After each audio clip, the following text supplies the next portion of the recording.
Craig. This is our third edition of Conscious Eating Global Podcast. I'm so excited to have you here. This took a little bit of time in actually getting there, but as things goes, it is at the right time, right? Yeah, absolutely. I'm loving being here. I'm just excited to see how this transpires. Huh? Sure. So this is Craig is my teacher. Craig is as well someone who's definitely, if not already, going to make huge waves, helping many people learn how to create, and I wanna and create the life that we love. And we spoke about a couple of things. We've been talking about these concepts, ideas, but I want to take a bit of time to just introduce you, talk about your life story, because it's an interesting one, and as well just like how you've managed to change everything around and create the life that you actually want, and how it's actually going, you know. So this is Craig Fereirra. You teach with Creative Frequencies in South Africa. Tell us about it. I mean, what are you up to? Where you come from? What is it? What's going on? Awesome. Well, to be honest with you, I'm just some dude that's grown up on the wrong side of the street, and you know, I've got this message, and I'm just super amped to go and give it to the world. You know, I'm literally just some random guy doing what I love, and in the process just touching a lot of people's lives. You know? So, and the company is called Creative Frequency, you know, and that's exactly what we're about. You know, it's about operating in a creative frequency and living the life that you would love. You know, and in the modern day, that's, you know, as simple as that sounds, it's such a foreign concept for a general person. You know, to actually just be able to live the life that you would love, that's like almost far-fetched to a lot of people. You know, it sounds out there, and that's what I love about it, and just creating that effortlessly. And even right there, I guess I have a question, because we're brought up that life is a specific way. You know, that you grow up, you go to school, you get a job. You know, that you have a family. You know, you're meant to get married, or you're supposed to have kids, or just, I mean, like how is that different from what you're talking about now? Because it seems like what you're saying, even though it seems simple, live the life of your dreams, or live the way you want. I mean, you can't just do that in many cases. Yeah. Well, you can. The assumption is we can't just do it, you know. That's what I love about this. But, you know, at the end of the day, that's cool. You know, some people want to just go to school, come out, get married, and they have the kids, get the home, and that's what they want. And that's what they would love, sweet. You know, but for me, the world's changing at such a rapid pace. You know, and because of technology, like everything's happening so exponentially. You know, it's literally, things are happening before we even know it. Everything that we know has changed. You know, and I'm one of those people that, you know, that's really about breaking the rules. You know, I'm not one of those people who like to be told how to live my life and live to a certain set of rules. I like to do things my way. I like to disrupt things. You know, and go start pushing buttons and poking in certain places and see what that turns into. You know, and as you said, you know, who actually defined that that's the way life should be? You know, who said, you know, wake up one day, go to school, choose something to study, and when you choose what to study, you're 18 years old. Who tells you? How do you know as an 18-year-old, you know, provided that's the age you finish school, that this is what I want to do for the rest of my life? You know, and then we go do that, we go study that, and most of the time our parents told us, or some advisor told us, or somebody told us, we just need to go study this thing. And then we just go live this 9-to-5 life, and we literally die before we actually die. You know, and then what happens? Then what happens to the rest of your life? And for me, I've just never been able to deal with that rule base. You know, and that's why I like to push and probe what's actually beyond that. You know? I can't sit and watch people on social media and, you know, go watch the Kardashians and I don't know, all that, whatever else it is, you know, and go watch that and sit and look, I wish my life was like that. You know, why not create your life the way that you would love it? You know, that's what I'm about. I mean, like, I guess that's kind of the culture that we've created for ourselves, in that we're looking at people on TV, idolizing them, and just wishing that we had that life instead of actually living that type of life. So why is it? Can we talk about that? Why is it that certain people are living a life that dreams are made of, while others, the majority, are literally plodding along, mostly unhappy, and just have dreams that sort of fall by the wayside? Well, let's come to our training. No, I'm joking. No, for me, what I think, the way that I see it, and my objective reality around that is, that all of us have an egoic nature, and our egoic nature, what is that thing created? We call it in our work, we call it an identity. So what is your identity? What's its job in your life? It's to ensure your safety, your security, and your survival. So how does it ensure your safety, security, and survival in a world that's exponentially changing beyond anybody's comprehension? How does it ensure it? It's follow the masses. It's in layman's terms, become a sheep. And do what everybody else is doing. And then you get those odd people who step out and they don't follow that line. Steve Jobs, and he's a master creator. And these kind of people, they step outside of those boundaries. They don't live in that bubble of safety, security, and survival. They just keep pushing buttons and let things happen. Now, if we're operating from that identity, that egoic nature, we're going to play a small game. And it's literally just about following the masses and not pushing those boundaries, not pushing those buttons. Now, especially on pushing buttons and you spoke about, you alluding to sort of subconscious beliefs, ideas, or just going to default. How does one actually, because that's scary. That space that you spoke about, that pushing buttons, is literally almost pushing your own buttons. How do you, the process of getting between that? And a lot of people wouldn't exactly say they're scared, but they wouldn't act, and that is also fear just showing itself in different ways. So how does one actually just go and push those buttons? You can't.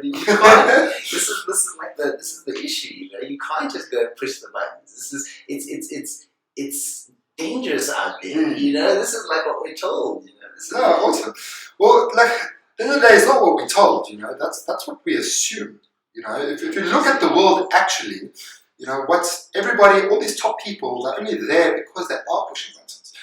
Our identity, our egoic nature, that had a purpose once upon a time. When there was lions and saber-toothed tigers and T-Rexes running around, we needed that to ensure our survival. But in the modern day, what's the worst that could honestly happen, if you go push the wrong button? It doesn't actually affect our life, does it really? It's in terms of a life or death situation. It will never actually push that and throw us out. But what happens now is once we start pushing buttons, what is your, in very layman terms, not to go too much into my jargon and my lingo, but it's, that safety, security, survival, that's the comfort zone that most people talk about. And once we start poking and pushing through that comfort zone and start to explore beyond that comfort zone, what happens for us? It creates an immense tension. And it literally creates a huge tension from us. And we, as a society, we taught to resolve that tension. Okay? And why do I say that? Because if you get a headache, what's the first thing that you're going to do? Pop a pill. You got to get a pill. If you're depressed and you've got things going on for you, what's the first thing that we do? We go and we just look to dispose this tension, to get away from this tension. And in our work, we use that tension as a creative force. And because we're not using that, because we're running away from that, we're resolving that tension all the time. That keeps us in this little bubble. And our job is actually, as a creator, as somebody who's creating a life beyond our wildest dreams, is to be able to use that tension to a full benefit. And our society has been taught in every direction, is procrastination, that's a form of resolving that tension. Because inaction actually resolves that tension of probing and pushing a button. Right. What's in other ways? Drug addicts, alcoholics. There's a whole variety of ways, different ways that will actually resolve that tension in the modern day world, and that's what most people make money off. Well, it's interesting you mentioned in terms of how you use the tension or how you use that sort of feeling of not being or being sort of out of your comfort zone, or feeling that you need to get out of your comfort zone and not doing it. So can we talk about like a practical way of like how that actually works? So let's just say, because I'll give you a perfect example. Speaking to a friend, they're busy with a venture, and one of their biggest issues is trying to find money for this venture. Now, there's a lot of tension in that whole thing, but you talking about having to use that as a creative force.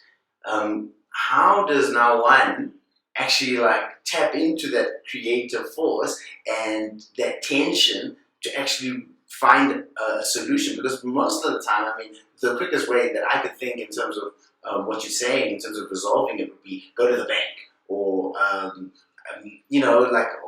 I need the money first, so let me go and do this other project. I'll make the money there, and then I can pump it into here. It's like these are the conventional forms of thought. But when you're talking about creativity, like anything can happen, right? So like, what's an idea of like how to jump out of that? You mentioned Steve Jobs earlier, who just never accepted the status quo and always like found a different way to resolve a creative way to resolve the whatever he was trying to achieve. Could you give us like an idea or an example of that? Awesome. So in the modern day, in the modern world, like this is why I love my training, and really it just goes into the depth of this. All of us actually assume through our identity, through our security, through that identity, that bubble, the comfort zone. That's our comfort zone. So if we're going for something, if you're going to create a business that you've never created before, if you're going to create the life that you've never, the relationship, whatever it is that you would love, if you're going for that thing, your health and your wellness, whatever it is, if you're going for that thing and you've never created that before, can you honestly tell me that this thing knows how to get there? It can never answer that question, could it? No. If this is your spectrum and you've never had a really powerful relationship before, this is your spectrum. You've never owned a really powerful business before. Created a multi-million-dollar business. If you, whatever it is in your bubble, in your sphere, that's all that you know. So now this thing that you want is out here, but your identity wants to tell you the specific way to get there. Can it honestly tell you? No. Because it's outside of you. Yeah, it doesn't know. So the key difference now between the masses and the visionaries and the people who actually change the world, and the people who actually are creating the world, the people who are disrupting the world, not being disrupted, the difference here between all of them is that they go straight for the end result. They got a vision. Nelson Mandela, our world's biggest legend in the last 100 years. Like one of the most profound people on this planet, in the last 100 years. What did he do better than anybody else did?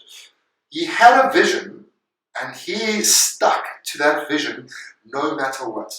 He was in prison in the middle of apartheid on Robben Island, in the middle of nowhere, in the middle of the ocean, surrounded by great white sharks, in the middle of apartheid and as a black man. Yet, he was still able to get books and textbooks and was able to study and master his trade from a cell. How did he create that magic? Okay?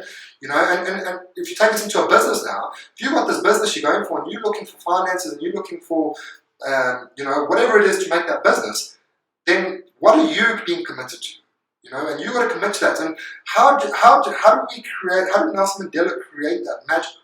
To literally just think about how crazy it is. In the middle of apartheid, on an island, in prison, yet he was still able to study and go for what he loved. And what did he do different to everybody else? He had a vision and he was committed to that, and he had that, that there's no other way around it. I'm just going for that, and that's that. And there was nothing else.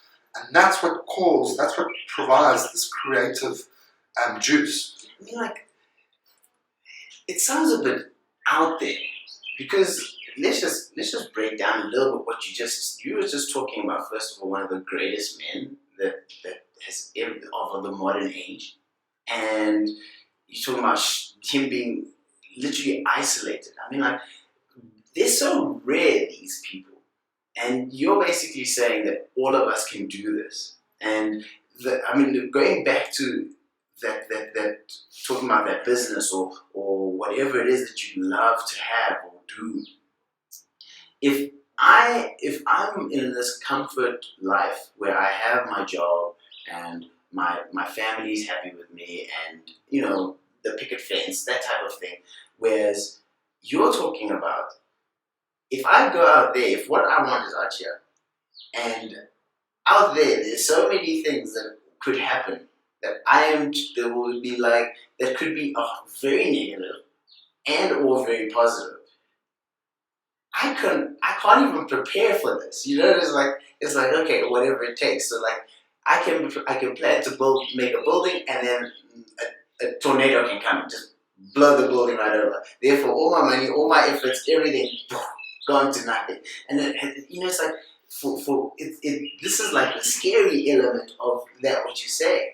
So how do we get through this? I mean, like right now, we just experienced recently a lot of fear within our own parliament, where people are beating each other up and acting all crazy, and that is all fear-based. This is all like reaction to stuff that's happening because they are completely out of their comfort zones. and I mean, like, so how does one come to terms with that?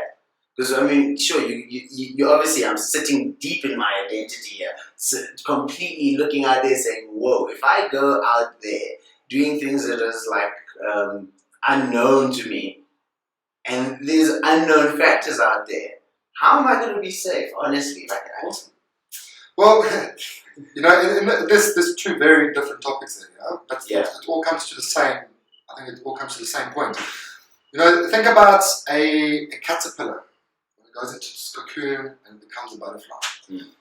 Do you think that's an easy and nice process to go through, to cut itself off literally from the world, put itself in its cocoon, literally die to be morphed into this butterfly? Mm. That caterpillar thinks when it goes into that cocoon that its life has come to an end. And there's a lot of disruption around it when that's happening, isn't it? Mm. But then it pops out the other side and it pops out this beautiful thing. So, in terms of just the first parliament and everything that's going on, I think the world is under huge transformation. The world is being disrupted, and everybody's seeing that the structures that operate the world are no longer working. That's why Brexit has happened. That's why Trump has happened. That's why South Africa is happening. Mm-hmm. All these things are happening because everybody is sitting and going, something's not working. So the world's under transformation now. And it's creating this huge tension in the world, but it always resolves. That's the beautiful thing about human nature. We always resolve on top. And go watch any movie, any story. It's always about resolving on top. Okay, and that's my views on where the world's at, and I'm actually really excited for where it's going. Because the world's being disrupted, things have to explode, and when things explode, things have to get worse before they get better.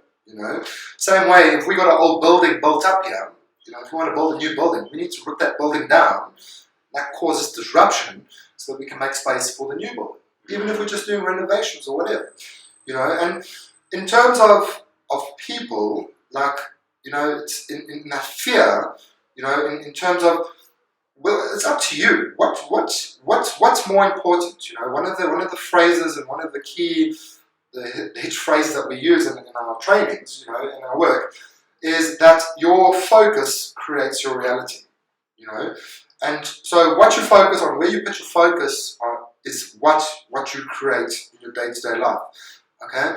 Now bringing that into this, you at any given moment, you've got two choices.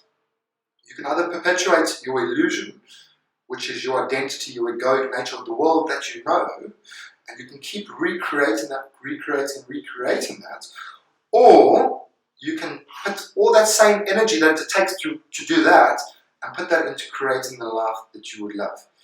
And that's the beautiful part, is which part is it that you would love to create? What is it? Because at the end of the day, we are creative beings, aren't we?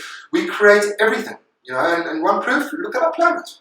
Why is our planet in such motion? Why is our planet, in such an exponential change? They say that the only constant in the world is change. And I call that bluff. I call it BS. Because the only constant is your ability to create. Because why else would the world be changing so fast if it wasn't for our ability to create? If it wasn't for us, it wouldn't be changing so fast. So don't you think it's a good idea to learn how to use this thing? Okay, so let me just try and get a practical thing out here. Let's just say I'm in corporate, I've got a family. I would really love to do something completely different. So if there's a steady income in that, and obviously I know that's going to come to me, how do I now then just create this whole new thing? Completely different from, now I've got mouths to feed, I've got people that depend on me. How do I just make that shift? How do I make that move towards creating the life I want, the life I love? See, this actually comes back to our original statement, that what do we want to do? We always want to resolve our tension. So most people in the world, if you're here for a quick fix and you're looking for that, I can tell you now you'll never find it. Okay? But what I can tell you is that in the modern day, or in creating, what is it? There was that expression, a journey of 1,000 miles begins with a single step. Okay? But you need to know where you're going to start that journey, isn't it? Right. There is no, in a terrible life, I would love a dream life, click my fingers and make that happen. Yes. Okay? Look at anything worthwhile, it's taken process, it's taken time. And that's the thing that not many people want to do. They don't want to create that. But what I can tell you is when you're going for what you would love, when you're going for that and you've set that and you start creating that, the world, the universe, God, I don't know, whatever you want to attribute it to, comes and it supports you. It supports you every step of the way. So I went from, just a little briefing on my journey, I went from heavy drug addict to, and I always love self-development and studying all this kind of stuff, to literally using this in my life, clicking my fingers, never doing it again, carrying on with my journey, and I'm just going to fast forward that a bit to when I actually wanted to turn this into a business. So now I'm some guy, I'm a 26-year-old guy at the time. I've got this dream, I want to start this business, I want to serve people, I want to change the planet, and I work a job. I've never coached anybody, I've never spoken, I've never trained, I've never done any of this stuff before, but now I need to go from here to here. And in the process, then I start going and I start meeting the right people. Obviously I still got a job, but I had to put the work in, and I started. And then I started and I learned to speak and I started doing little gigs and I started learning to coach and then progressing. Then it came the point where I didn't have enough time at work. Like now, I don't have enough time in my day-to-day life because now my business is taking up this much time and my job's taking up this much time. So for me, it was obvious I needed to resign. Okay, I'm not going to go through the whole process, but I'll just cut it short here. I resigned. My boss literally came to me and said, "Are you sure this is the right decision? Why don't you come and work part-time for us and work minimal hours or half-time and you tell us how you want to work the hours, let's renegotiate your contract." Amazing. And I go and I renegotiate the contract in working half the times, which is either 4 hours a day or 20 hours a week. So I've got the freedom and the flexibility of how I want to create my working week, and the rest of the time can go into my business, And we renegotiated the contract, as I said, either 4 hours a day or 20 hours a week. So that could be 2 10-hour days a week, and 3 days I go to my business. Or I can work 4 hours. What's 4 hours? I get there 6:30, I leave at 10:30. Sure. Like, what a blessing. Yeah. The day's just starting with the rest of the day. And my salary only dropped by 15%, but my hours dropped so dramatically. And how did that happen? I don't know. But what I can tell you is you get supported when you're going for it. All right. I mean, like, because obviously that was like totally way out of your sphere of what could happen, and you actually managed to create that. And I think that's also the core of like what you were saying earlier, of being supported in the best way towards your goal, but you were very clear on what you wanted and what you were going for. So that's actually so excellent. That's so cool. Awesome. So, I mean, in terms of, because I mean that's so I think just to make it, to round it off and just to have a close on it,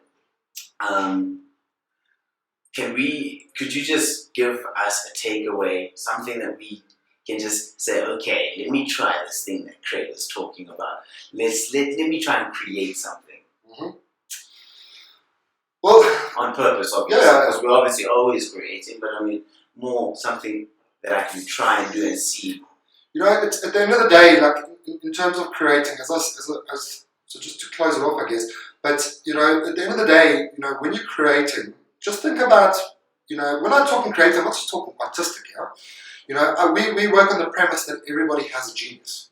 Okay. Your genius could be in like Nelson Mandela, you know, like a visionary, a leader. Your genius could be business, you know, Richard Branson. Your genius could be technology, Elon Musk. Your genius could be in sports, Lionel Messi.